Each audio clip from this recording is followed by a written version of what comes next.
नमस्कार, मैं रविश कुमार। कैंसर आपकी राजनीति को भी है, हमारी मीडिया को भी है, लेकिन इंसान को जो कैंसर है उसके बारे में बात करने की ज़रूरत है।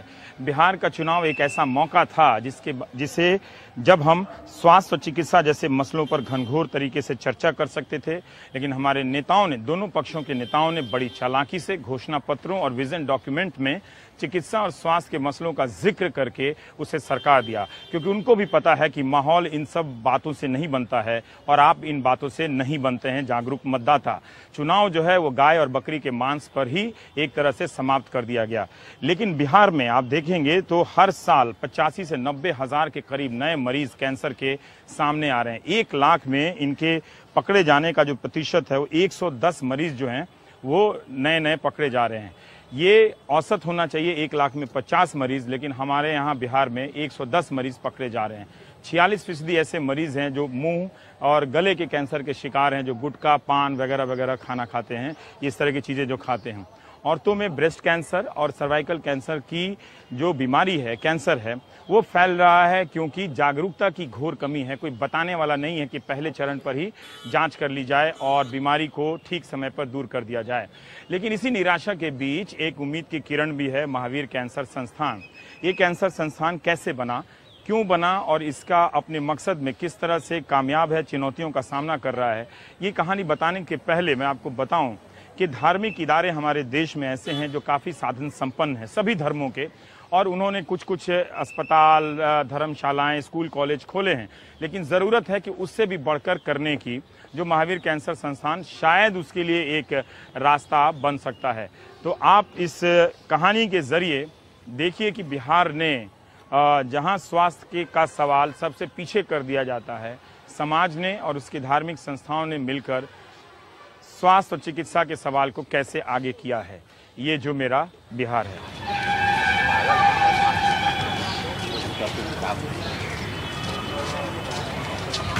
प्रणाम प्रणाम, कैसे हैं? तो आज आपको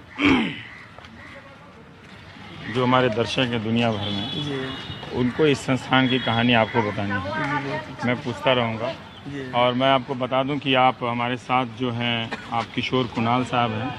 किशोर कुणाल साहब जब पटना में एसपी हुआ करते थे तो गांधी मैदान के बगल से जा रहे थे, बड़ी हीरो वाली छवि थी, और मैं साइकिल से जा रहा था। तो ठीक है, तब तो नहीं पकड़ पाया, वह आज पकड़ लिया हूँ आपको। और आपने आईपीएस की नौकरी छोड़ी और फिर महावीर स्थान जो है पटना के रेलवे स्टेशन पर वहाँ पे काफ़ी सुधार किए। धार्मिक न्यास बोर्ड के आप अध्यक्ष हैं और आपकी ही ये योजना थी कि बिहार में एक कैंसर का संस्थान बने। तो अब किशोर कुणाल जी आपको इस कहानी की यात्रा पर ले चलेंगे। चलिए सर, कब बना था सर ये कैंसर का ये उद्घाटन? माननीय दलाई लामा जी, महामहिम दलाई लामा द्वारा जी, महोदय द्वारा 1998 ईस्वी में दलाई लामा जी ने किया था। और इसमें और आप देखेंगे कि इसका शिलान्यास कराया गया था जो भी शाही इमाम साहब हैं। शाही इमाम जी, वो कहाँ के? जो दिल्ली वाले हैं। दिल्ली वाले समय नायब इमाम थे। वो नायब इमाम थे जी। आपने उनसे शिलान्यास करवाया जी? वो करीब 92-93 में हुआ था और 98 में दलाई लामा जी ने इसका उद्घाटन किया। और सभी धर्माचार्य, शंकराचार्य जी, स्वरूपानंद जी महाराज से लेकर के सभी धर्मों के आचार्य यहाँ आ चुके हैं, आशीर्वाद दे चुके हैं। और आप जब आपने जिक्र कर ही दिया कि इसका शिलान्यास शाही इमाम ने किया था, नाम महावीर कैंसर संस्थान है, तो फिर आप मुझे बता दीजिए कि इसमें कौन कौन लोग हैं जो 25,000 रुपया से... सबसे पहले उन्हीं का दिया हुआ है। अहमद बुखारी साहब जो वहाँ लिखा हुआ है, साहब ने जो दिया ऊपर सबसे जी, हाँ वो लिखा हुआ है जी जी। उसकी पृष्ठभूमि है कि मैं अयोध्या सेल में होम मिनिस्ट्री में था। तो मैंने जितने धर्माचार्यों की वार्ता हुई थी पारस्परिक, दोनों में समझौता कराने की चेष्टा हुई थी, वो मैंने कराया था।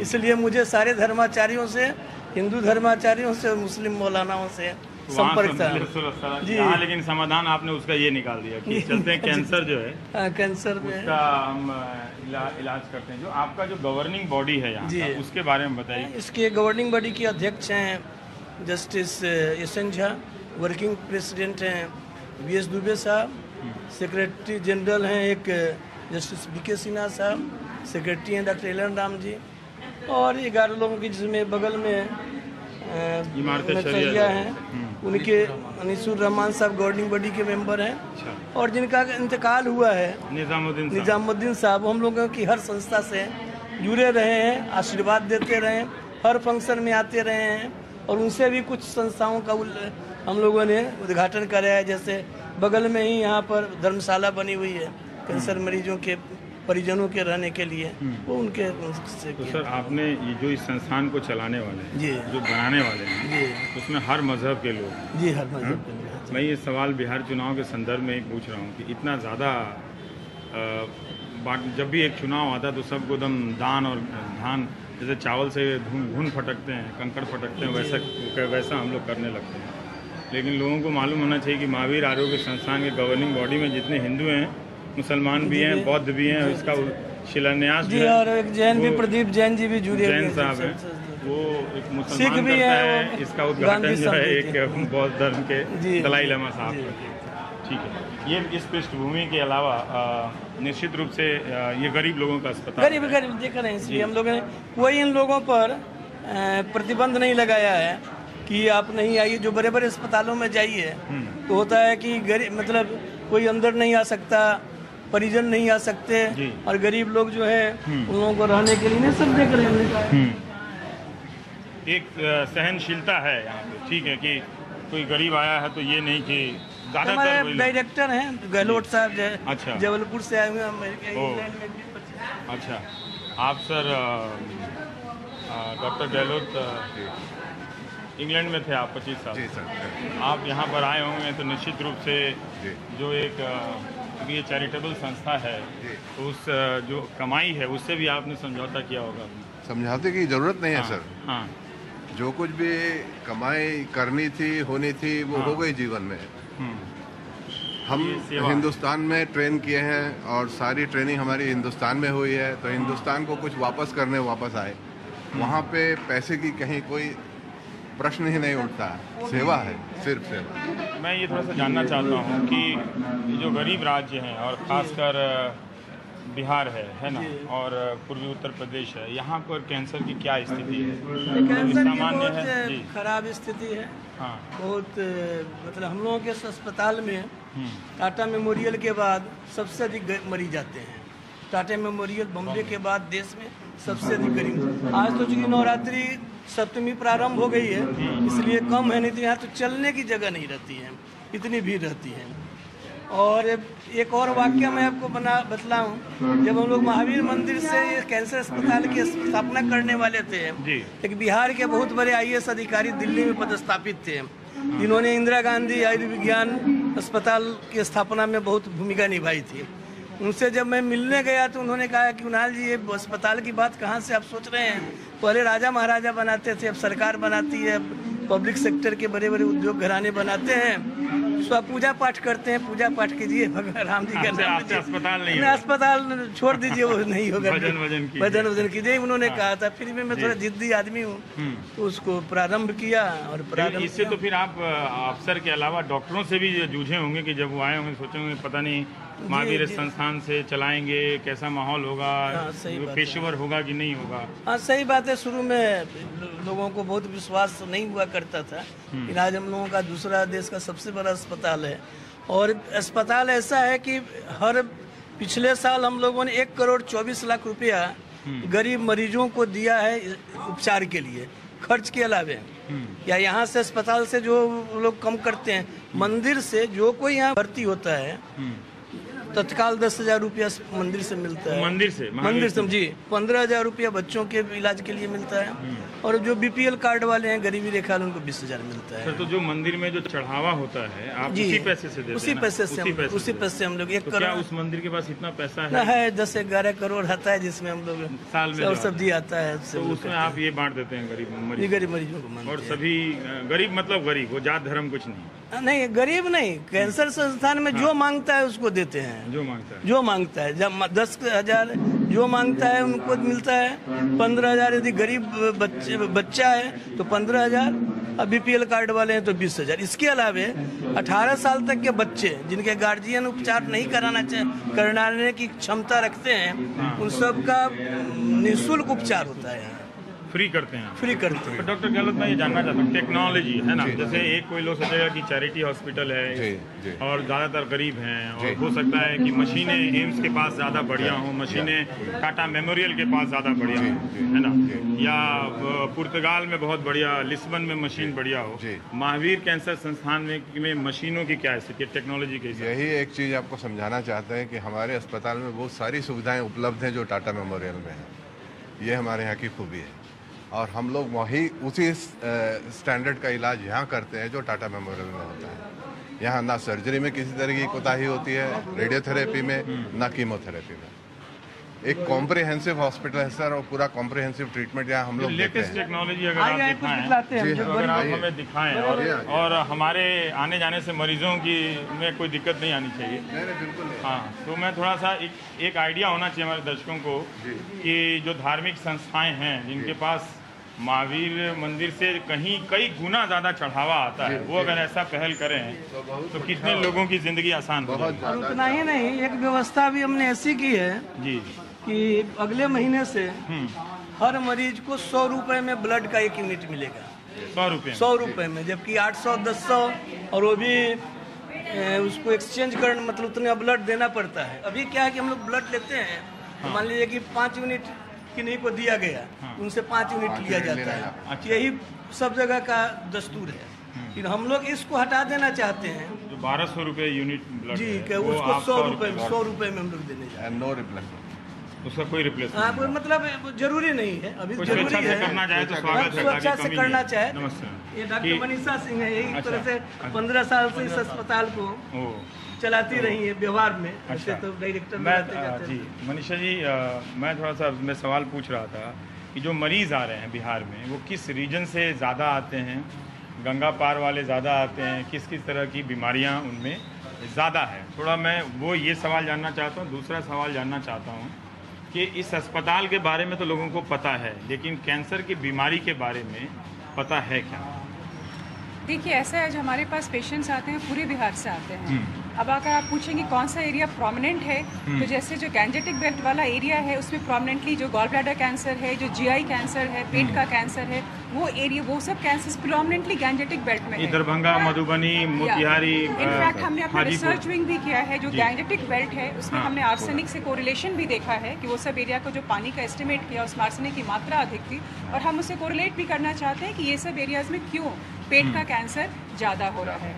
वैसे महिलाओं में सबसे ज़्यादा स्तन का कैंसर और बच्चेदानी का कैंसर हमारे यहाँ है, और पुरुषों में मुंह का कैंसर और फेफड़े का कैंसर। जागरूकता के स्तर पर जो स्तन कैंसर के बारे में मैं ज़्यादातर देखता हूँ, अब हिंदी के अखबारों में भी आता है, इसके बारे में लोग बात करते हैं, अंग्रेजी के अखबारों में ज़्यादा बात करते हैं, लेकिन गाँव में अभी इसका कभी सरकार ने या समाज के स्तर पर कोई जागरूकता आई है जिस समय पे चेक कराया? देखिए, हम लोग अपने स्तर से, महावीर कैंसर के स्तर से, जैसे अभी भी ये महीना जो है ये ब्रेस्ट कैंसर अवेयरनेस मंथ है, मैं पर्सनली खुद स्कूल कॉलेजेस में एवरी ऑल्टरनेट जाके हम लोग जाके बताते हैं, रेडियो के थ्रू, मीडिया के थ्रू, हर जगह बताते हैं। लेकिन प्रॉब्लम क्या होता है कि गाँव देहात में पैसा की इतनी कमी है, इतनी दिक्कत है कि जागरूकता होने के बावजूद भी अगर आप कहें कि कोई स्वच्छ माने बिल्कुल स्वस्थ लेडी है, उसको आप कहें कि अपने आप को स्क्रीन करा लें, अपना परीक्षण करा लें, जिसके पास खाने पीने का पैसा नहीं है, बच्चों को पढ़ाई के लिए पैसा नहीं है, वो कहाँ से स्क्रीन कराए? तो यहीं पे बता दीजिए कि उसको कहाँ स्क्रीन कराना चाहिए, और अगर कराए तो कितना पैसा लगता है? अगर मान लीजिए कि बेगूसराय में कोई महिला है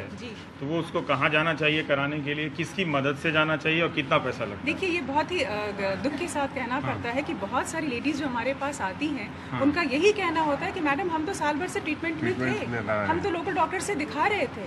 हमारा तो ये काम बनता है कि हम लोकल डॉक्टर्स को भी ट्रेनिंग दें कि जो भी चीज़ अगर इसको आप लिंगर न करें, आप इमीडिएटली आप किसी स्पेशलिस्ट के पास भेजिए, ताकि हम आपको जानकारी दें कि नहीं ये कैंसर है। कभी कभी पेट में दर्द होता है, लोग गैस्ट्राइटिस समझ के उसको आप गैस्ट्रिक ट्रीटमेंट करते हैं, बट वो हो सकता है पेट का कैंसर। डॉक्टर गुलाटी, जो मेल मेंबर्स हैं यहाँ पे जितने मरीज हैं, आप बिहार में घुसिए तो तंबाकू खैनी कितना आदमी खाता है? बहुत खाते थे ना पहले, छोड़े कि नहीं छोड़े? छोड़ दिए। तो हर जगह वो गुमटी बनी हुई है, तरह तरह की चुनौतियां हैं, सुंदर सुंदर, देखने में सुंदर लगती हैं, और खैनी के बड़े बड़े दुकानें हैं। क्या ये कारण है? आमतौर पे मैं जब बात करता हूँ खैनी को लेके तो लोगों को लगता है कि वो कल्चरल प्रैक्टिस है, कि मतलब बाप दादा तो खा ही रहते, कैंसर नहीं होता। हमारे यहाँ जो कल्चर में इंग्रेडिएंट है, जैसे पान देना, पान से सेवा करना, और उसके साथ फिर तम्बाकू जुड़ गया और गुटखा आ गया। अनफॉर्चुनेटली थोड़ी सी मेरे को कंप्लेंट आपकी मीडिया से भी है कि सुबह से शाम तक जो एडवर्टाइजमेंट देखता हूँ टीवी पे बड़ा बड़ा, और लाखों करोड़ों आप लोग कमाते होंगे उससे, लेकिन उससे किसी ने नहीं। आपको मैं एक उदाहरण देता हूँ, उसमें कैसे आता है आपको समझ में आ जाएगा। पान मसाला खाइए, बाजार में लाइए, भारत को कोई जीतने वाला होता है, सुनते जाइए, और उसके बाद इसको खाने से कहते हैं हो सकता है, जल्दी से मत खाइए। ये वार्निंग आता है, ये चेतावनी ऐसे आती है उसके नीचे, विच इज नॉट करेक्ट। जी, ये हमारे रेडियो अभी मशीन दिखाने से पहले एक सवाल मैं और पूछ लेना चाहता हूँ खैनी को लेके। जी, वो विज्ञापन जरूर है जी, लेकिन उसके बिना भी बहुत सारे ऐसे लोग जो टीवी नहीं देखते होंगे वो भी खा रहे हैं खैनी। सर वो तो उनको क्या बताया जाए? उनको डॉक्टर गुलाटी अगर वो कहें कि डॉक्टर गहलोत अगर वो देख रहे हैं टीवी के जरिए और उनको लगता है कि बाप दादा मोहल्ला दोस्त सब तो खा ही रहा, मुखिया जी खा रहे हैं, विधायक जी भी मांग के खा ले रहे हैं, जी जी, वो ठीक है, तो किसी को बीमारी हुई है कोई एक दो आदमी को नहीं, उनको आप क्या कहना चाहेंगे? लोग ये साबित हो चुका है बियॉन्ड एनी डाउट, कोई इसमें शक नहीं है कि आप ज़्यादा देर तक खैनी और तम्बाकू को खाते रहेंगे, खास करके लोगों की आदत है उसको दबा के सो जाते हैं। हाँ, बहुत लोगों को देखा ये गोल निकल जाता है सर, और यहाँ पे और वो दबाए रहता है। लगभग 100% ऐसे लोगों को कैंसर हो जाता है। ये समझा होना ही होना है, आज नहीं तो कल। एक इस पीरियड के 5 से 7 साल आप खाते रहिए, उसके बाद आ जाइए हमारे पास इलाज कराने और गाल काट दिया जाएगा। और ये समझा के परेशान है। ये हमारे रेडियोलॉजी के चीफ है, ये हमारा लीनियर एक्सेलेरेटर है। लीनियर एक्सेलेरेटर का मतलब ये रेडिएशन के तरीके होते हैं। एक होता है कोबाल्ट, मैडम बताइए। मशीन है और ये बिहार में for the first time Mahavir cancer संस्थान में ये यहाँ पे इंस्टॉल हुआ था। यहाँ के सरकारी अस्पतालों में भी नहीं, पहले यही हुआ था। सबसे पहले महावीर कैंसर संस्थान में ही ये मशीन की सुविधा उपलब्ध हुई है और ये लेटेस्ट टेक्नोलॉजी है। पहले इसी मशीन के इलाज के लिए पेशेंट लोग बाहर जाते थे, देश से बाहर, मुंबई, दिल्ली और बाहर। लेकिन अब जब से ये सुविधा हो गई है तब तक पेशेंट जो है, अधिकतर पेशेंट अगर बाहर जाते भी हैं तो सारे लोग को रेफ़र कर दिया जाता है, आप लोग क्यों बिहार से आए हो, क्योंकि you have got the facilities of linear accelerator in your department. So आपको हम लोग के नाम से वो लोग रेफ़र कर देते हैं। और क्योंकि सुविधा है और क्योंकि रेडिएशन का ट्रीटमेंट एक दिन का नहीं होता है, ये 1 महीने से 1.5 महीने का ट्रीटमेंट चलता है। ये जो मशीन है वो कितने की होगी? करीब इसका 7-8-6-7 करोड़। ब्रेन वाला लेकर के उसका 5 करोड़ का एक अलग आया है, 8 करोड़ 5 करोड़। अब आप बताइए कि इसका फाइनेंस जो है आप कैसे आप लोग कर लेते हैं? सरकार सब्सिडी देती है या आपके जिस तरह से लोग हैं, सामाजिक क्षेत्र के लोग हैं, वो देते हैं? क्योंकि आप मरीज से तो उतना चार्ज नहीं कर पाते। हम लोग 3/4 बैंक से लोन लेते हैं, अच्छा, 1/4 अपना देते हैं। तो इसी फार्मूला से हम लोग शुरू से 94-95 से जब से हम लोग अस्पताल बनाया है, सब लोग ताज्जुब करते हैं। हम लोग अपने से आज तक 1 रुपया किसी से चंदा नहीं मांगा है, किसी से नहीं, आज तक हम लोगों ने मांगा नहीं। जिसको मालूम है वो दे जाता है, अलग बात है। तो हम लोगों ने आज तक रसीद वही भी नहीं छपवाई है। फार्मूला यही है, कोई जैसे अभी हम लोग हार्ट हॉस्पिटल खोलने जा रहे हैं, वही 3/4 बैंक से लोन लेंगे, 1/4 अपना देंगे। और वो समझिए 5 साल करीब हम लोगों का घाटे में चलता है, यानी मंदिर उसको सपोर्ट करता है। और 5 साल के बाद तो फिर बराबरी पर आ जाता है। तब ये 1 वे ट्रैफिक, यानी मंदिर अस्पतालों को देता है, लेकिन अस्पताल यदि सरप्लस भी कभी हो जाए तो अस्पताल का पैसा मंदिर में नहीं जाता है, 1 वे वापस नहीं जाता। कभी दे दिया सो दे दिया, उसका हिसाब नहीं है। तो एक बात बताइए कि जब धार्मिक संस्थाएं, आप अनिसुर रहमान इमारत शरिया का भी जिक्र कर रहे थे, महावीर स्थान का भी जिक्र कर रहे थे, तो सारे तंबाकू खाने वाले, पान खाने वाले या बीड़ी सिगरेट पीने वाले मंदिरों तक आते हैं, मस्जिदों तक आते हैं। वहीं से ये अभियान क्यों ना चले कि हम लोग एक अस्पताल चला रहे हैं, लेकिन अगर आप लोग इसको बंद नहीं करेंगे तो अस्पताल भी एक दिन काफ़ी नहीं रहेगा आपको बचाने के लिए। जी चलता है, लेकिन पर्याप्त नहीं है, पर्याप्त नहीं चलता है, लेकिन अवेयरनेस प्रोग्राम जो है वो सब तरफ से चलना चाहिए। खास करके जैसे मस्जिद वगैरह में तो ये इनका फ्राइडे में डिस्कोर्स होता है, तो अगर ये डिस्कोर्स के एंड में ये ऐड कर दिया जाए, मस्जिदों में अगर कर दिया जाए कि भाई आप गुटखा ना खाएं, खैनी ना खाएं, सिगरेट ना पिएं। वैसे तो अगर आप चाहेंगे तो इस्लाम में तो ये सब ममनुआ है, इसको मना करते हैं। हम सऊदी अरेबिया में रह के आए हैं, तो वहाँ तो बिल्कुल वो सरकारी रूप से मना हुआ है। पर समाज तो जितना धर्म से नहीं चलता उतने आसपास की संस्कृति और व्यवहार से चलता है। अभी एट प्रेजेंट मतलब कोई भी ऑर्गेनाइज स्क्रीनिंग प्रोग्राम पूरे इंडिया में नहीं है कहीं नहीं है। इसका मतलब क्या हुआ ऑर्गेनाइज स्क्रीनिंग प्रोग्राम? ऑर्गेनाइज मतलब जैसे हम लोग कहते हैं कि हर जो है 40 साल के बाद सारी लेडी को 40 इयर्स ऑनवर्ड चेक करना चाहिए। हाँ, मैमोग्राफी कराते हैं जो just is like an x-ray of breast, mammography कराना चाहिए। 21 इयर्स ऑनवर्ड जो है एवरी 3 इयर्स पे पैप्स में जो बच्चेदानी का कैंसर यहाँ पे बहुत ज़्यादा देखा जाता है बिहार में स्पेशली, मतलब बिहार एक मतलब सबसे ज़्यादा, मतलब बिहार में जो महिलाओं में जो कैंसर होता है वो है बच्चेदानी का, सर्वाइकल कैंसर जिसको कहते हैं। उसका अगर कोई ये कार्यक्रम कोई गांव में कोई देख रहा हो, कस्बे में कोई देख रहा हो, मैं चाहता हूं कि वही देखें, बड़े शहरों वालों को तो पता होता है, तो किस अस्पताल में जाके, क्या वो जिले के अस्पताल में चेक करा सकते हैं या उसको पटना महावीर कैंसर संस्थान जिले में भी करवा सकते हैं स्पेशली, लेकिन वो लोग ट्रेंड हो, वहाँ के जो स्टाफ हो, they should know. Doctor Manisha ने अभी बताया कि डॉक्टर को ही पता नहीं होता, जो लोकल लेवल पे जो डॉक्टर होते हैं। इस लेवल पे हम लोग करीब 2 साल पहले हम लोग करीब अराउंड 2000 डॉक्टर्स को हम लोग यहाँ महावीर कैंसर संस्थान में ट्रेनिंग दिए थे। अच्छा। मतलब सारे डॉक्टर्स को, मतलब वो बिहार स्टेट हेल्थ सोसाइटी के थ्रू हुआ था और महावीर कैंसर संस्थान में हुआ था। तो हर 15-15 दिन में करीब 30 डॉक्टर का बैच आता था। 2 दिन के लिए हम लोग उसको ट्रेन करते थे कि कैंसर के क्या सिम्टम्स हैं, ताकि वो लोग, क्योंकि सबसे पहले पेशेंट तो उन्हीं के पास जाते हैं जो लोकल डॉक्टर्स हैं, है ना। कितना पैसा लगता होगा ये? थोड़ा कई बार लोग सोचते होंगे कि चेक कराने ये देखिए हमारे यहाँ हेल्थ स्क्रीन पैकेज है जो मिनिमल 5000 का है, 5000, पर हम कुणाल सर के परमिशन से हम लोगों ने उसको 50% रिडक्शन दिया है। इसका मतलब है कि 2500 में हम ऊपर से नीचे आपको स्क्रीन कर देंगे फॉर अ हेल्दी आदमी जो बिल्कुल बेस्ट टेक्नोलॉजी के साथ, विद बेस्ट टेक्नोलॉजी। तो 2500 हर 2-3 साल के बाद कोई बहुत बड़ा इशू नहीं है।